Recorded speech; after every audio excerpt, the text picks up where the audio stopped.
All right, guys, bang, bang. Rachel is back for round two. What's going on? How are you? Hey, thank you for having me. Absolutely. I feel like you have a crazy, crazy life to begin with. And now you've got Corona, you have a new baby, you have a husband who is a firefighter, who I'm sure is doing all kinds of awesome, cool, crazy things. What has been going on in your life over the last couple of months?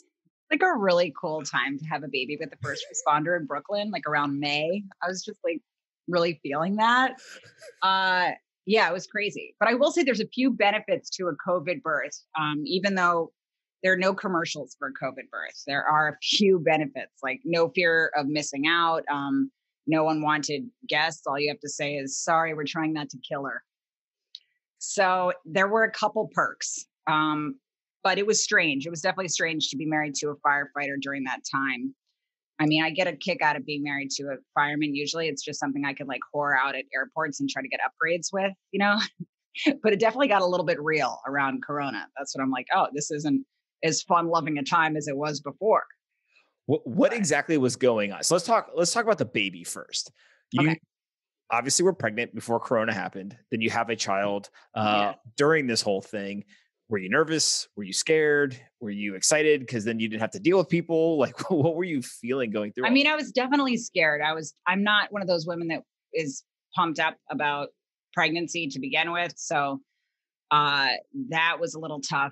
I mean, I first of all, I hadn't told people in the beginning because I had recently sold this pilot to Fox based on my life and being married to an FDNY firefighter and just kind of my life with my Jewish liberal, aggressively liberal parents that would have preferred me marrying like a Nigerian lesbian or something.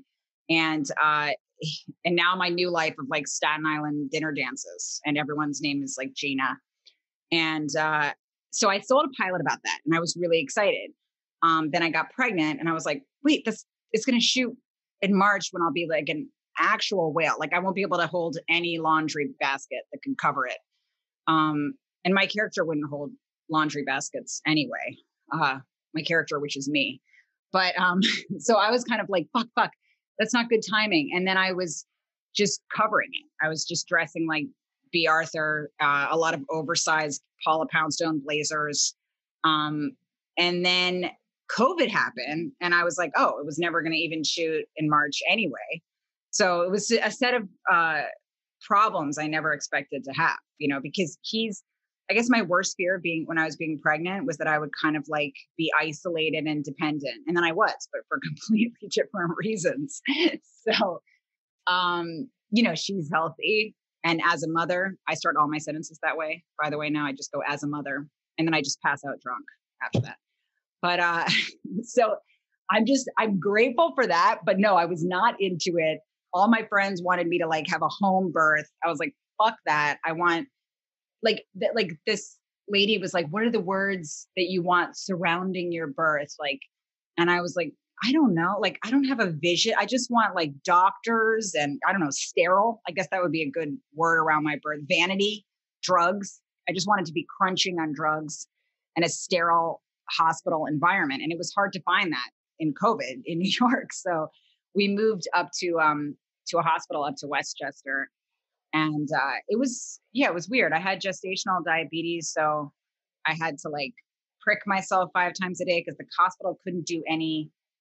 I mean, I had to do all virtual appointments. They couldn't do any like diabetic in-person checks for a few months. We couldn't do a sonogram. So there was like a lot of crazy stuff. But then she turned out pretty good.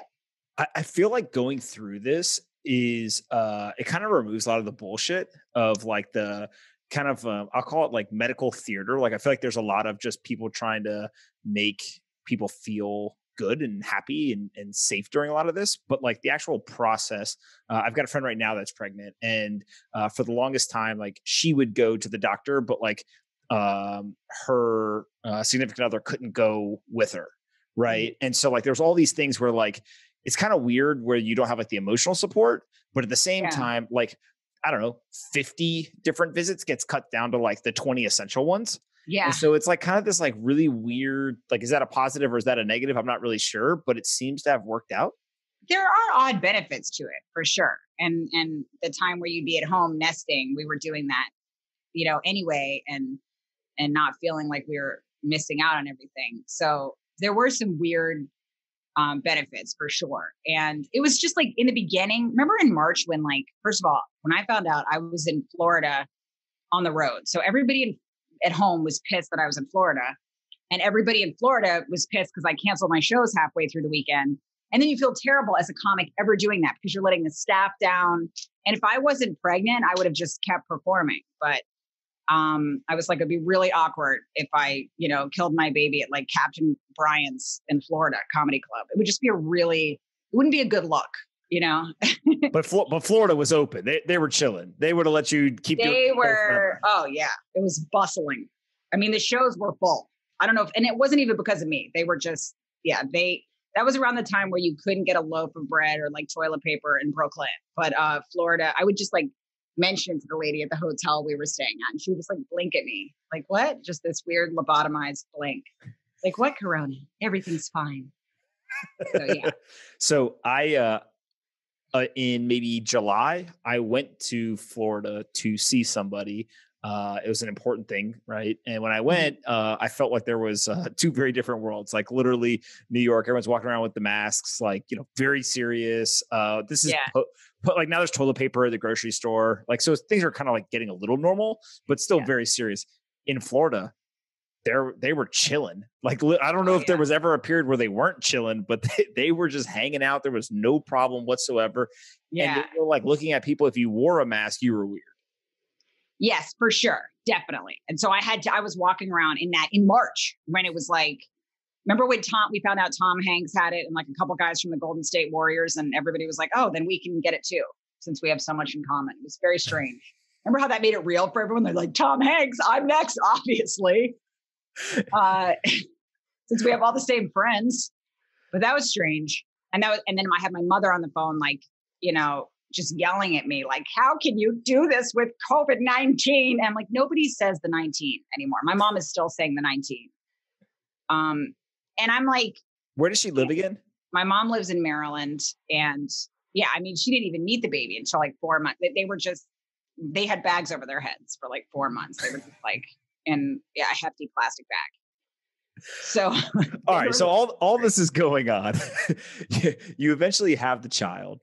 Meanwhile, we go through COVID, which I have no clue what firemen were doing during COVID, but I wouldn't want to be a fireman or a police officer during any of that. And then we get the protests, and then we get riots, I guess. I don't know. There was some protests, some riots. Sometimes they were mixed. Sometimes they weren't. It's funny. My family called them protests and his family called them riots. It was amazing. My mom was like, are you going to join any of the protests? And his family, watch out for the riots. It's funny. Yeah. They, thank God there was no, defund the fire department. That would have been awkward.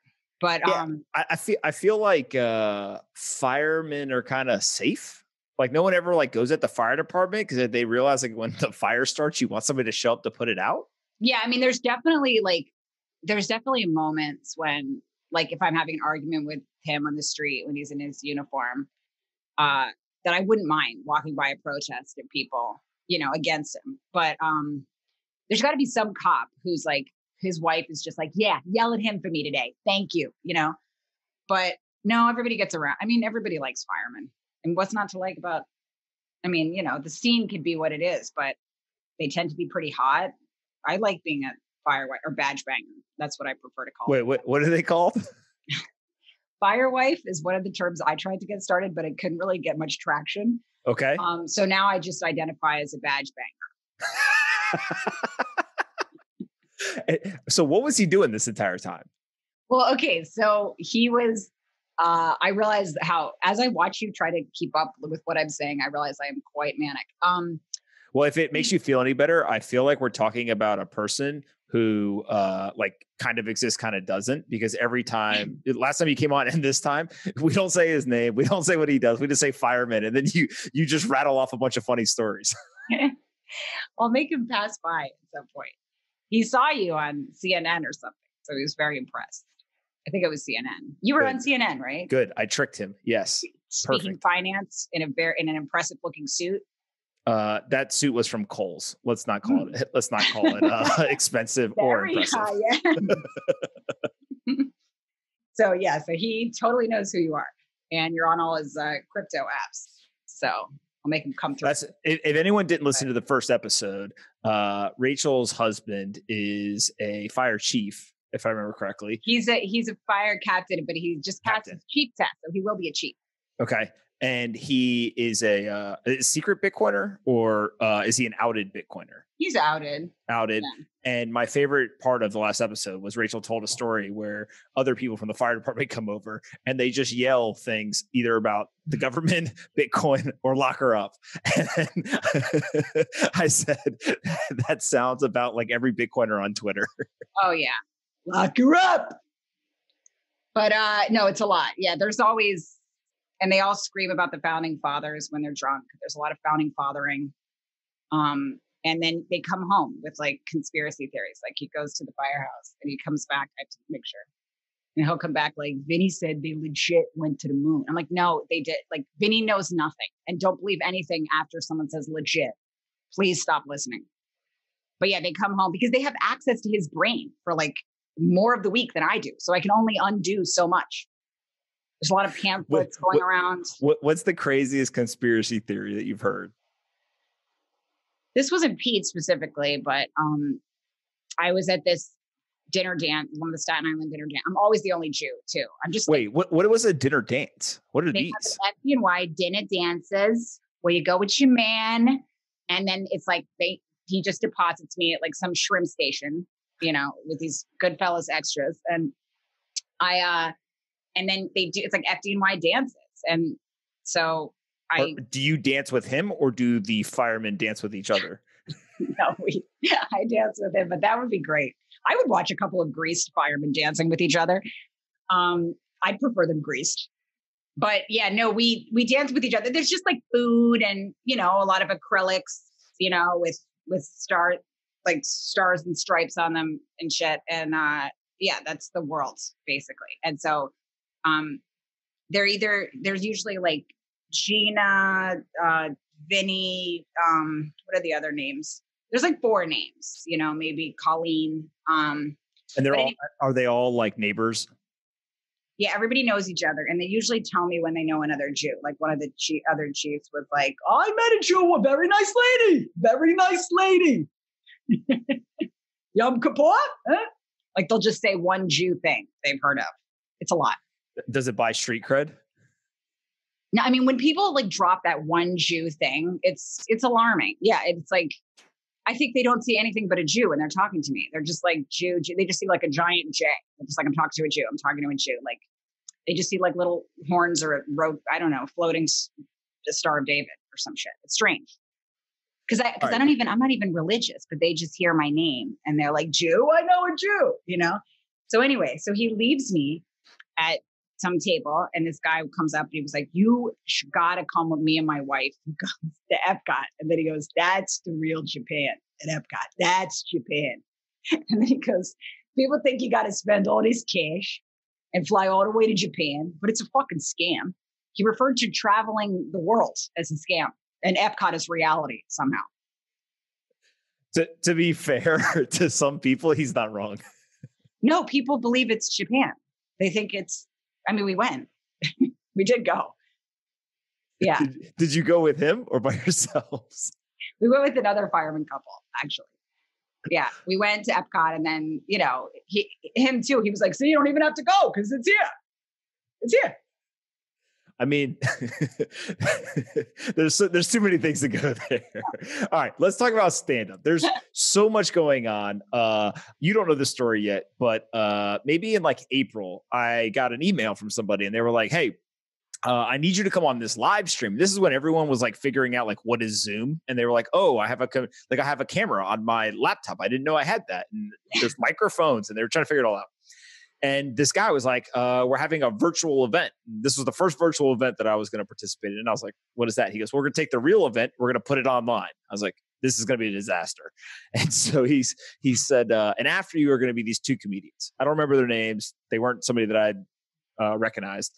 And it was the first time that I saw how hard it was going to be for comedians to basically talk into their laptop with no fan reactions or audience reactions and just hope that it's going well, Like it was Yeah, it's not a really. virtual sport, you know. So talk a little bit just about like what you been doing from a comedy side, and then like now as things are opening up, kind of what's the plan?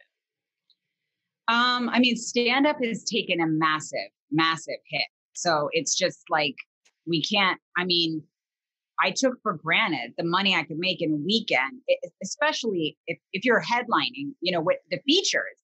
Now, I'm sorry, it's the opposite. The people that are featuring, opening, okay?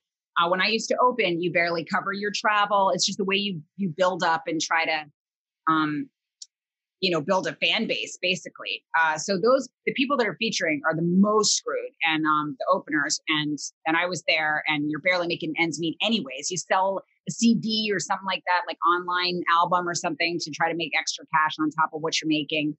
Some headliners will cover your, you know, hotel or travel. And I always did that if anybody was featuring for me. But now we're making, you know, I mean, less than a third, or I mean, maybe a fifth of what we were making, because we can't, they all want, if they are opening a club, it's going to be a third of capacity. And then, or they're doing it outside. I'm performing in like fields and fire escapes. It's not okay. I did this show in somebody's backyard recently, and there was like some people outside in Brooklyn, and they were like, don't talk, whatever you do. Before I got on stage, if you can call it that, somebody goes, listen, whatever you do, don't talk to the lady in blue hair. She's been screaming about the patriarchy and she's really drunk. And I was like, can you just like kick her out? And they were like, no, it's her yard. And I was like, okay, fair. But that's that in a nutshell is where we're at. Like, I had such arrogance as a comic, because we've always, since I started headlining, you get work because people go to comedy clubs, and it's been a somewhat successful business. At least if you can't make your money, and if you don't get this pilot picked up or this writing job or whatever, you always have stand up, because you could just jump on stage. You don't need anybody else. You don't need that's why I always feel sorry for people in bands, because such a skill I don't have, and they don't need me to feel sorry for them. I mean, I also envy them, but I'm like, they have to wait on like 4 other guys, and, you know, and a drum set and a guitar and like equipment. We can just go on and do stand up, and it's the best. You get to write it. You control so many aspects of it. It's a very independent thing, you know, and you can tweak your act to fit all these factors, you know, how old, how young, how PC, how are they Trump people? Are they super liberal, or, you know, whatever. So, I just always made money doing it no matter what I was waiting on. And there's been plenty of like heartbreak with, you know, with those like pilots or TV things or whatever. But I took it for granted, because I just couldn't imagine a scenario that would destroy it like that, you know? So, I mean, couldn't work at all for months. And I'd never gone that long without doing stand-up. Since I started stand-up when I was like 20, 21, I haven't gone like, you know, a week or two without doing stand-up. So Do you get maybe rusty? the most was probably my honeymoon, which was like 2 weeks. Yeah. Do you get rusty? I forgot like my material, like things that I've done for years. It was crazy. Like stuff that, this is like the joke I do when I'm bombing and I'm kind of embarrassed and hope a comic's not in the room to see it. But it's like that easy bit I know will do well, and I grab it when I'm having a tough set. Like those bits I forgot. It was so strange. I was like, people always ask you, they go, how do you remember it all? And I'm always like, it's not a thing. They're your stories, you know them, but you forget it. If you don't do it for months, you forget how it goes. I was just on stage, like mixing up a setup and a punch. You're just lost, you know? So now that's why I'm going up at all these free places in between, or any comedy club that's having a show on their patio, just because I want to remember how to do it for when I am headlining in a local field, or, you know, some sort of heated tent. They're coming. They're coming. What Yeah. are you hearing from like the comedy clubs themselves in terms of, I'm assuming one, they're struggling just like every small business that's got a physical location, but two, have they been able to do certain things to maybe kind of get some kind of revenue when they were shut down, or how do they look at kind of moving forward? A lot of them are closing. Some of my favorite clubs in the world, one of my favorite clubs in Austin, this club, Cap City, that I've played for years. And they're just like, it's just an awesome family owned, cool place. And they shut down. I was like, no way. A lot of them are shutting down, or they're going to have to shut down. It's impending. And in New York, the way I feel is it's very low here right now. COVID is really low. So if they're opening restaurants, we should open comedy clubs so that they don't all fall apart. I understand when it was high why we had to close them. But now if they're going to slowly open up restaurants and it is under 1% in New York, I'm like, then open up comedy clubs because people are dining. They're allowed to take their masks off when they're dining and, see how it goes. And if it doesn't go well, then close them back up again. But are they not opening them? Laugh right now. No, they're not. Why is that? Not. Like they just like nightclubs? They have, it's some sort of idea about the comic, I don't know, their face being exposed or something. I mean, Cuomo is the one who doesn't want to open it. And Schumer, the senator, Chuck Schumer has this bill like Save Our Stages that he's trying to push through to open up comedy again. So I'm really hoping that bill goes through for now, especially because I feel like people need it. And obviously we need it to live, and we don't want all our favorite clubs and places to shut down. But while we can, I say like, let's get some in and see how it goes. If you're opening up restaurants, it's essentially the same thing. People have their masks off when they're inside of restaurants. So it's like, why can't the one comedian have their mask off and just perform at a third of capacity or however they're opening up? So I feel like it's worth trying. I went and I've gotten 2 haircuts last month, which is like more than I got the whole year because I basically just, let it loose and said whatever during Corona. And both times they've got like the temperature gun. And each time that they like shoot you with this temperature gun, I'm like, first of all, how do I know that you're taking my temperature and you're not like somehow putting some shit in my brain or, like whatever. Like a true libertarian. That's something my husband would say. I'm like, no one cares. No one's putting a chip in you. Oh my God. That's the kind of shit he says all the time. How do I know they're not like actually reading my thoughts? I feel like me and your husband would get along really well. Lock her up. No. So like they got this temperature gun thing, and like, that's fine, whatever. Like I get it. You want to check the temperature. I don't know if necessarily, whether I have COVID or not based on this temperature check thing, but somebody said somewhere that they do. So fine. But then you sit down, they're going to cut your hair. And she's like, leave your mask on. And I was like, okay, that's going to be weird, but like, sure, we'll give this a shot. Starts cutting. And then at one point she's like, can you take it off of your ear, but like hold it over your mouth still? And I was like, what is going on here? Yeah. Like they have the small distinctions get a little confusing. They have like plexiglass, but it's not like fully encapsulating. Like the plexiglass basically just goes to like where the person sitting down shoulder is. So like, does the virus like not go under the plexiglass or around it? It's just very weird. It is very confusing. A lot of like the smaller distinctions, and I think some of it is probably like theater, just like airport security is, but like, I don't know, it's confusing. But then I guess I do think that like some things gotta help. I mean, I have no information though with formal education, I should point out. So I don't know. My favorite thing to say is I'm not a scientist and I literally have no clue what's true anymore. Like I have no clue. Right. It's just like, there's like some common sense things. And I'm like, okay, I'm just going to put my mask on and just like, go do whatever they tell me. Fine. Like I'll play this game. Yeah. I mean, I guess it can't hurt, I mean, I do think that like some amount of, we got to take some measures, right. And then see how it goes. But I do think it's insane to say just like restaurants can open, but comedy clubs can't. And it's unnecessarily punishing. Just give it a shot, That's all. I feel strongly about that, and I hope that Schumer bill goes through. I think Cuomo's taking it too far with that. There's a guy who owns a restaurant down the street from me, and I walk by him every day. And he was like my barometer for how the small business reaction to all this was. So when they first opened up, he was, basically bitching and complaining that he had to build something in the street so they could have seating, but he did it. And then at one point he like, I'm walking by and he like got really animated and he started dropping the F-bomb. And I was like, this is not how this guy normally acts. And I was like, what's up, man? And he was like, you're telling me they can go get a massage and get their nails done, but you can't go inside my restaurant? And he was freaking out. And I was like, look, man, you're talking to the wrong guy. I'm not going to get a massage. I'm not getting my nails done, but I'll come eat at your restaurant. I think that's all I got for you. No, I mean, some of it is crazy. And I feel like, I don't know. I hope that bill goes through because I feel like it, especially the places where it's super low, we have to like find some model to open up again, So what are other comedians doing over the last couple of months? Is anyone practicing? Are they getting better?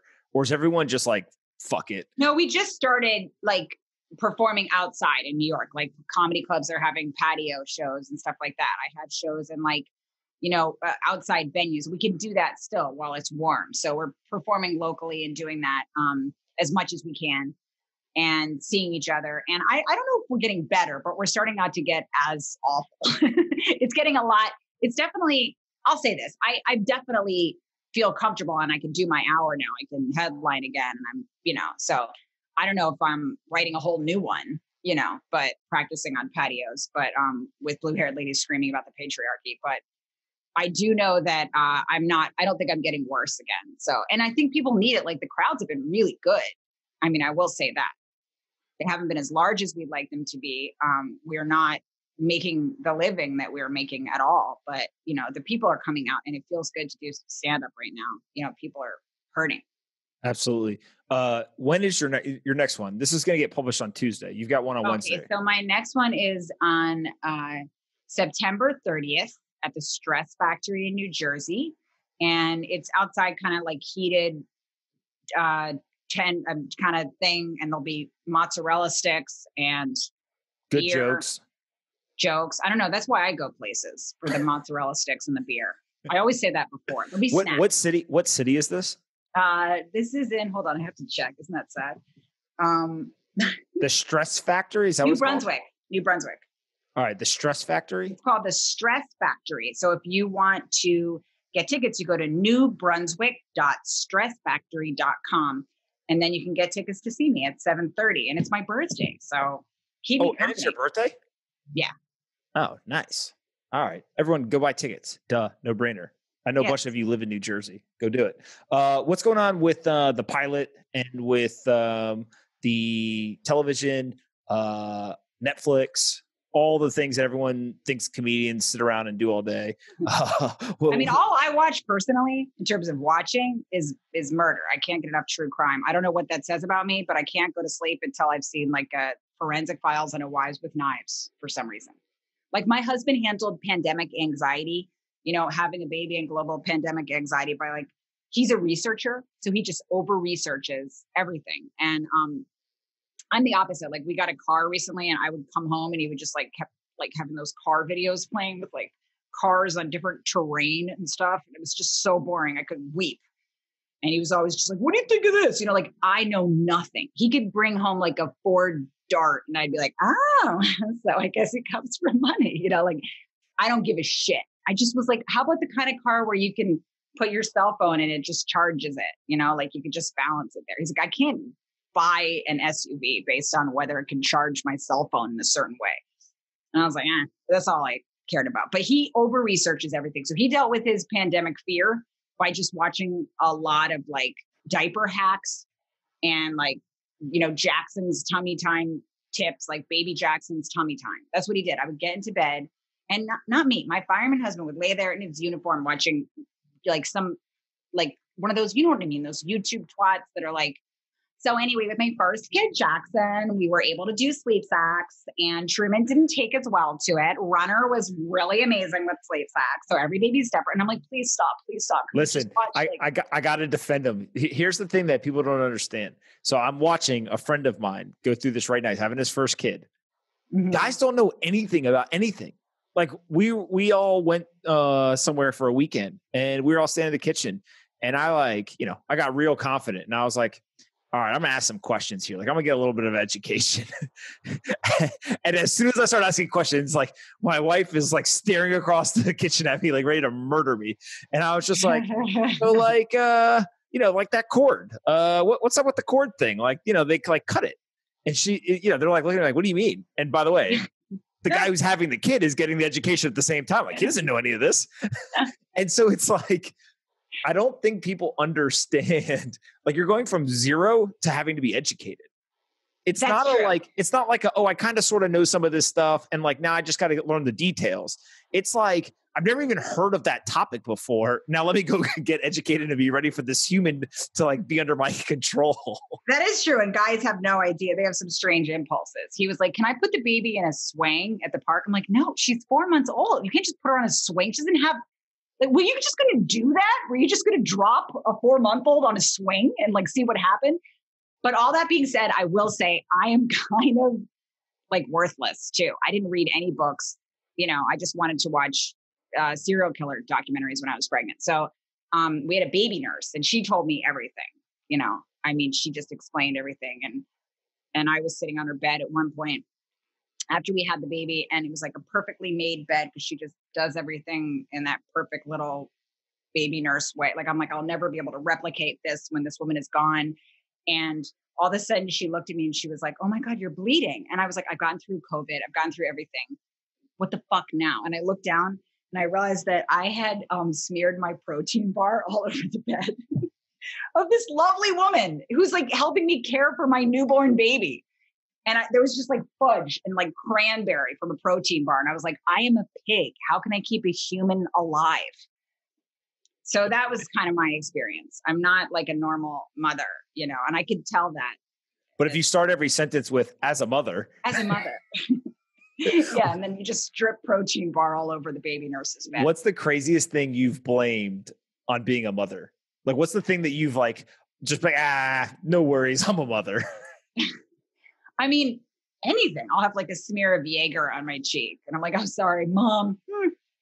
You know how like all those moms, they always have like Instagram headings, like boxed wine is my juice box or whatever, So I kind of try to get in on that, like, I'll take my wine with my whining or whatever. And so I usually try to do that, but with like, Jaeger or harder liquor, I'm like 10 shots of whiskey. Paulina's been showing me these TikToks. There's like a mom TikTok thing. And they're all different moms all over the country. And they like basically create content for each other on TikTok where their kids are. And I'm sure the kids aren't excited that their moms are on the same platform or whatever. Oh, interesting. But they're just like, when the baby goes to bed, and literally every video is the same. They're just chugging liquor. And I'm like, okay. And so hearing you talk about Jaeger, I'm like, there is a reoccurring theme here. Yeah, but with them, it's usually just like a glass of rosé or something. Somehow it feels acceptable. But my husband doesn't drink anymore, so I'm not as worthless as I used to be. He quit drinking a couple years ago. So now it's more like just falling asleep, eating, just doing a lot of feeding in bed and passing out. That's how I numb myself. What's been the biggest surprise since you had a kid? Honestly, I thought I had a lot of fear about it because I was like, what if I don't connect to her? Especially because I'm an oversharer. Like I'll tell anybody anything. I hang out for like 5 minutes and I'm just like, so I still have some anger at my dad, but I'm feeling better about it, So I was like, what if I don't connect to her? Because I'll tell people. I was like, I'll be that woman at a barbecue. Like, isn't it weird that I don't love her? Like I'll have one Corona and just start telling people. And I'm like, that'll be worse than not loving her. I won't be able to not tell people and it won't be cool. So thank God I think I had so much anxiety about it and like fear and focused on all the potential catastrophic things happening on top of what was happening, in the world, that I didn't consider all the good and fun parts. So it was like pleasantly surprising, and I was like, I loved her right away, which makes me a hero, I think. Right. Sorry. My husband just walked in and out of the room. So obviously, probably because he heard you talking about the fact that you were worried about not loving your daughter. Well, I was like, it is a thing you hear about that women don't connect. That happens. It doesn't mean they don't eventually love. In beginning, sometimes women have postpartum or they have some issue and they don't like bond as early. A lot of women will say that they don't bond right away or something. And then they slowly do. Usually I don't know anybody that still doesn't love their kids, but yeah, the 15-year-old, that's the one.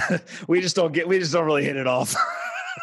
I mean, sometimes there is a hole in the team. You'll see 3 kids and you're like, they definitely love that one the most, not the other one.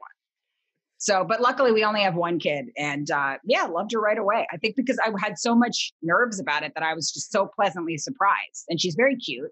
So I'm pretty into it. It's fun. It's like a movie. Like she entertains us. She does silly little things all the time. She's very cute. Yeah. I feel like you guys seem to have like done pretty well with this, like coronavirus, protest, riots, baby, like still alive. You have a car, it charges your phone. Like there's progress going on in your house. He's an amazing dad, like does everything. Does he have the front backpack? Yes. He has the carrier thing. Yeah. Nice. He's got all of that. And he's obsessed, like jumps up every time she cries. When I was pregnant, he was like somewhat worthless. Like we got on, when I was in Florida, he was with me. And then we went back to the airport after. We had to fly. And it was like, May 15th, whenever the Golden State Warriors got it. So, and then he boarded the plane without me. I went to get a water. I was 7 months fucking pregnant. He boards the plane without me. And firemen are maybe he thought you were on the plane. No, he thought I went to get a water and I was taking too long. And I got on the plane. I'm like, what the fuck? And he was like, I just thought I'd like get situated. I'm like, there's nobody even on this plane. There was like a third of the people were even on the plane. You thought you'd get yourself situated? I was like, what in the fuck were you thinking? But he's firemen, because they're first responders and maybe other first responders too. They're like underreactors in those situations. It's like having an argument with like the 911 operator. Whenever you hear those tapes and you're like, that poor woman, like, won't she at least put some warmth in her voice? Like, I know she can't say certain stuff, but just be like, we'll be right there. They're always like, all right, ma'am. Okay. That's what it's like with him. I'm like, where the fuck were you? He's like, just thought I'd get situated. I'm like, do you not understand how insanely awful that is? He's like, guess I just figured you'd be on your way. And I'm like, no. So he was that. He may have just been checking the plane for COVID, making sure that he got it off before you got there. I mean, it was astonishing. But then I think, you know what? But the baby, I mean, also maybe it's something about a girl. I don't know. I mean, he'll do everything for her. Yeah. Yeah, that's great. He'll do it all. So he's definitely very into being a dad. I feel like that is the one thing that every guy talks about is like, it's a rite of passage. You get the little carrier thing, strap it on your chest. You walk down the street, little baby's bopping around. You can't put it in a swing. I now know that. I'm glad that he figured that out before I ever have a kid. So I know that rule. I got to ask you, I have not seen it yet, but I've had multiple people tell me the movie King of Staten Island, I think it's called. Yeah. Is that the one? It's about FDNY and Pete Davidson. Yes. Pete Davidson's dad died in 9/11, and so it's about like what his life kind of. It's sort of he's not a comedian in the movie, but it's about his life and his family. Some things are changed. But did you guys watch it? Yeah, I watched it separately from him, but it's really good. It's excellent. Is that what the and Bill Burr, who's a good friend of mine and a comedian, and he's amazing and super talented and is incredible in it. Yeah. I went on Bill Burr's podcast and he was screaming about the Federal Reserve for like half the time to the point where I thought he was going to run for president.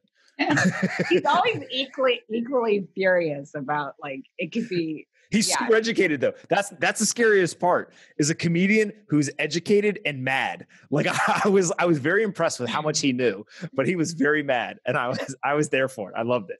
But is that what the FDNY culture is like in that movie? Yeah, I mean, a lot of it is very accurate. I mean, this is also like a while ago, but it's definitely very accurate. I mean, there's a subculture to the fire department, and they understand each other in a way nobody else does. It's a lot like comics in a way, except again, they save people's lives and we're narcissists. But they work off adrenaline. Their highs are really high, and then the downtime is like awesome. So. And the lows are very low and very scary. So it's like, there's this language they speak that nobody else speaks. Like when we hang out at the table at the Comedy Cellar, this club it's kind of my home club when I'm in New York, and I miss being there so much now. We just sit at that table and like slam wings in our dumb faces and just say unspeakable things to each other, And then a comedian will come up with his girlfriend or a female comic will come up with her boyfriend or whatever, and the comics get annoyed. They're like, oh, so-and-so had to bring and we'll call them a civilian. We'll be like, oh, they had to bring a civilian, because we can't speak the way we speak because it's disgusting. We're animals, and we just say like crazy nonsense that other people are called by, and firemen are the same. Are people going to get offended? Just, we don't feel like we could talk as comfortably, with non-comics. I think that's how a lot of comedians feel. And like, also people that aren't comedians, they'll sort of come and try to be on in a certain way or be like, I should be a comedian. You should put that in your sketch. You should put this in your sketch. We're crazy. You've got to come to my job. You get that a lot. Like, you should come to where I work. And I'm like, I don't really need to go to like the store you work at in Tampa. Like I have a good idea of what happens there. I'll get material, I think, on my own, but people do that. And so comics get like weird. They don't want, they just want to be comedians and not think about it. Yeah. I think it's Kevin Hart's got a piece where he's like, people come up to him and they're like, hey man, be funny. And he's like, what the fuck? Like, and they're like, yeah, come on, let's go. Like, tell me a joke. And he's just like, this isn't how this works. Like, and he has this whole thing about just like, people expect comedians to be funny 100% of the time, no matter where they are at all. Like literally just walk up to you while you're eating dinner and be like, Rachel, come on, tell me a joke. Like that's your job. Yeah. They don't understand you have like other aspects to your, I mean, there are a lot of people that do, and they're really lovely, but a lot of times people from the audience right after the show will sort of expect you to be funny, or they'll come up and kind of neg you, like give you shit and think like that's how you like to be talked to or something. So it's weird. And firemen, it's the same kind of thing. When I stop by the firehouse, like I feel like the chemical change in the room when I walk into that firehouse kitchen, and I want to be like, no, I'm an animal too. Like you can keep saying the disgusting things you were just saying. You hear my friends were like 10 times worse, but there's some weird similarities, you know? Have you walked into the firehouse yet and just roasted a bunch of them? Like, I feel like that immediately puts you on even playing field. Just walk in one day and just the worst things that you would say to your comedian friends, just go down the line, every single fireman. And my guess is that not only will they not be mad, they'll just come right back. And then your husband will have to go like, hey guys, come on. I mean, I wouldn't do that because they don't know me like that, but I don't know them to fuck with them like that. You know what I mean? But I will. He's what's called a bouncing captain. So he goes to different firehouses. So he might be at one firehouse this week and another firehouse the next week, and he's the boss.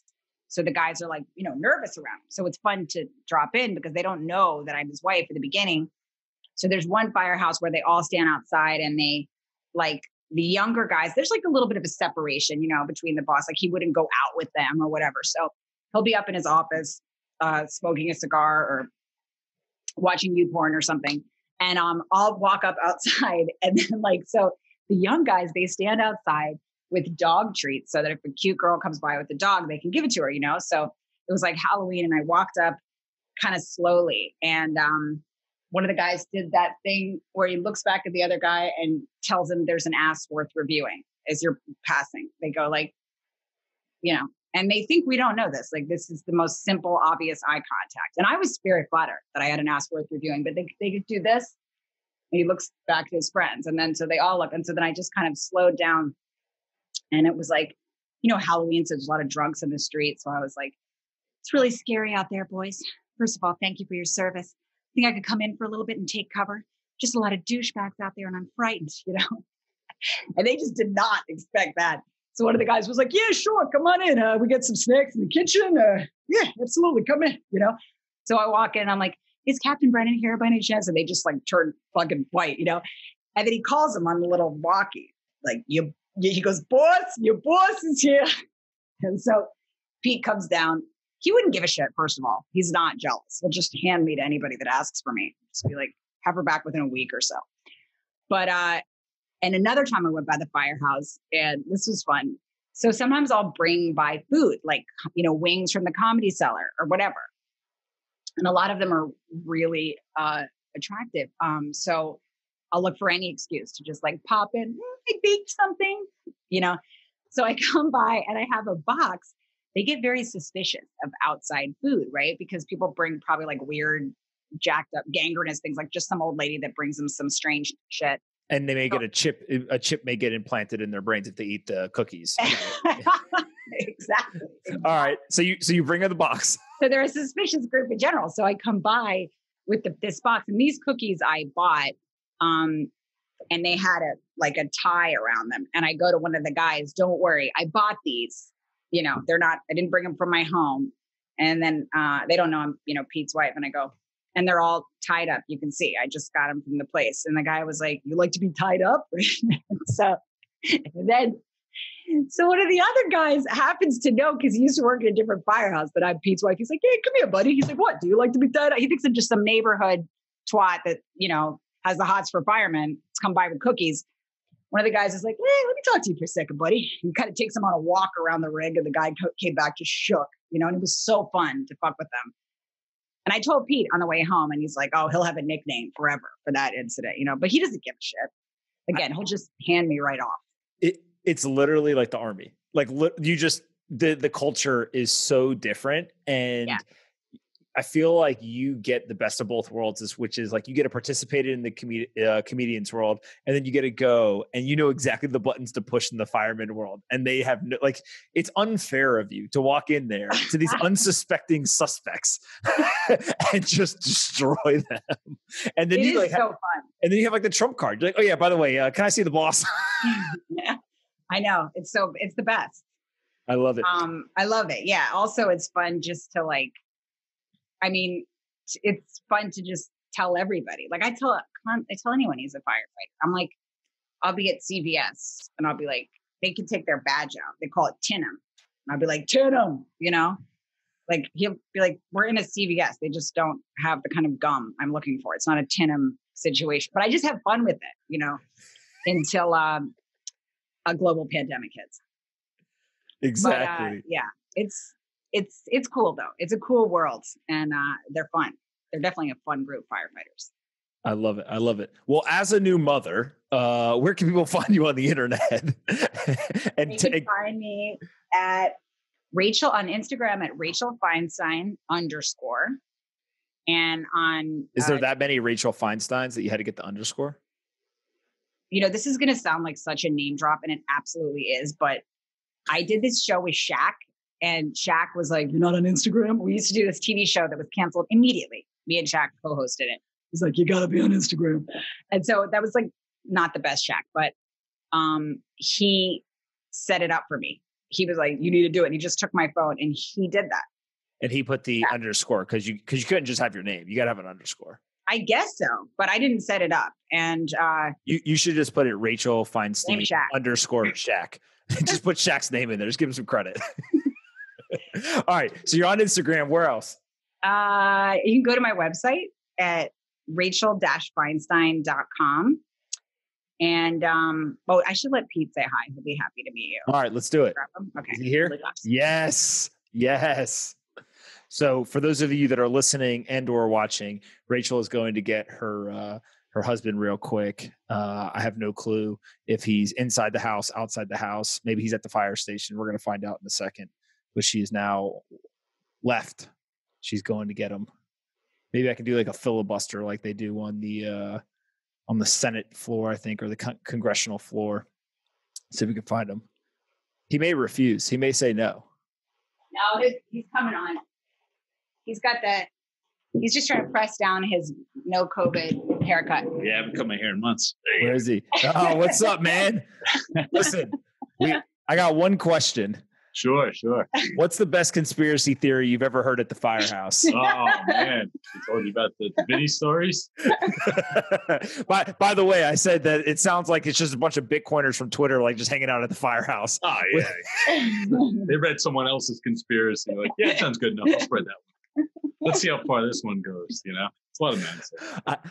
My favorite thing is when you see whether policeman, fireman, whatever, you know, like I'm like, what do you think the two cops sitting in that car outside CVS with their lights on and they're just trying to deter people from stealing shit? What are they talking about all day? Because it's definitely stuff that the public doesn't want to hear. Right? Yeah, I mean, it's the same with when you're in the fire, you know, in the engine or the truck. It's you're up front with the chauffeur, and then there's the guys hanging out in the back of the cab. Sometimes I can overhear their conversation. They just start talking about the most random stuff. You know, all right, guys. You know, you can't just like zone out and look forward. That's it. That's how it is, though. You know, I love it because of the distrust of the government, of society, etc. Right? We were talking about the temperature gun, right? And it's like, oh, I know that something's getting in my brain with a temperature gun. That's what he said. I was like, that's insane. That's spoken like a true libertarian. They're implanting a chip in my brain when they take my temperature. I like the temperature. I'm like, sure. She loves all this stuff. Yeah. We disagree on when it comes to these kind of things, you know? I'll take a temperature check. I feel like that's the next. Take the vaccine first. And then we'll I don't know about the vaccine. I'll take my time. But I'll let her. She'll go and see in a couple of years. You know. I feel like this is the pilot that we need. Is like Rachel's like rational approach to the world, and you taking the best conspiracy theories from the firehouse and just throwing her at her and letting her react to them. Perfect. But he has been definitely. He was into Bitcoin for the beginning. Not the beginning. Probably. What was it, around 2013-ish, 14. It's a pretty good time. It was a good time to get into. Who told you about it? You know, it's funny. I just from the internet kind of thing, or just like I kind of listened to some of the libertarian podcasts and things like that, and they kind of started to mention it. And I remember just seeing like these articles, like I get these RSS feeds, and it was just like Bitcoin hits $10, Bitcoin hits $100, and then all of a sudden when I hit 100, I was like, all right, what is this Bitcoin thing? And I started to read up on it. You know, my only problem was then, once I really learned about it, I'm like, wow, it sounds pretty amazing and everything. It just had so many great fundamentals and principles to it that I'm like, yeah, I definitely want to get involved with it. And but now at this point, the price went from like 100 to like 1,000. Yep. And then it crashed down to like 800 or whatever it was, like 750. I'm like, all right, it's dipping. Let's buy. So then that's when I started buying, and it dipped all the way down to like 200 or something. I kind of just forgot about it.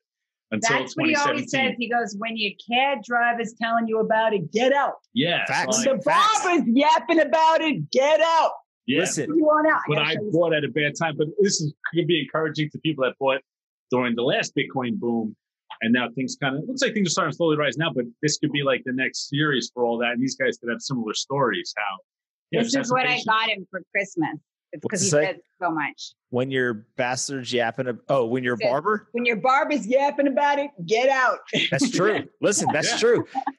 Like once guys at the Firehouse Kitchen start talking, like the people that aren't invested, I'm just like, and like you'd ask them, like, you know, because what are the fundamentals about it? What do you know about it? It was just purely about making money. I'm like, Pete's definitely gonna have. He's got like a activist short fund. He's just gonna go around the Firehouse, say, "Hey, what are the hot stocks? Like, let's go short all of those." Yeah. That's it. Once you hear the fireman start talking about it, it's just like that quote. All right, get out. That'll be the indicator. It's like, all right, let's take some money off the table, kind of thing. Yeah. But I hear all this stuff all the time. He's always like, money is imaginary. So I get little bits. It's true. That's a fact. It is made up. That I agree with. Money is fiction. The conspiracy theorists of the world, we the reason why we all get along is because we're probably more right than wrong, right? Yeah, sure. There's a couple of ones that we're not right about, but if you think about it, like, it's probably more true than not. Yeah, exactly. It's a little degree of something, right?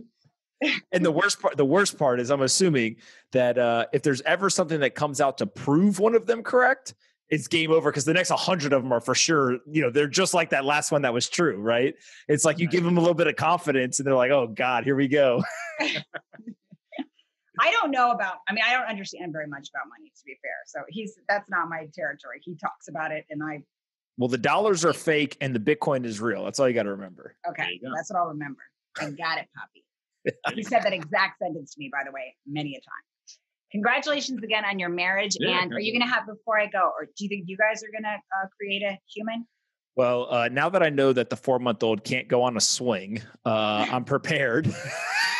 That's a good lesson. Pete, we were talking about the rite of passage of getting the carrier that goes in front, like the little backpack thing where the baby goes in.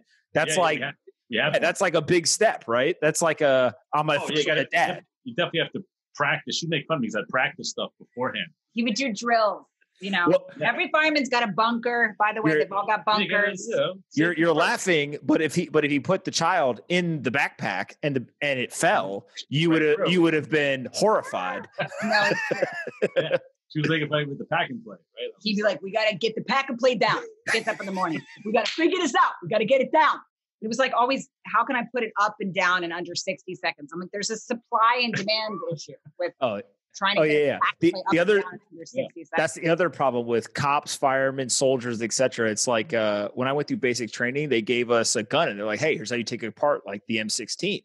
Next thing you know, literally within like 3 days, people are literally having races doing it blindfolded, you know, with like one hand. And it's just like, oh, this is competitive. Sure. Like I bet you I can do it faster than you. So what's different with the baby equipment?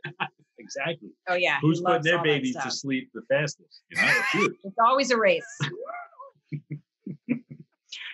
All right, guys. You guys would be good parents, from what I know. You seem like a happy couple. So yeah, we're just having fun. Whatever. Yeah. We're gonna let you guys make all the mistakes, and then we'll just be perfect. It's like, I mean, when you're ready, we waited till like the bottom of the 9th. Yeah, so take your time. Thank you so much, though. Thanks for having me. Of course. Tell me the website one more time where people can go in New Jersey and listen to you, or actually just eat mozzarella sticks and drink beer.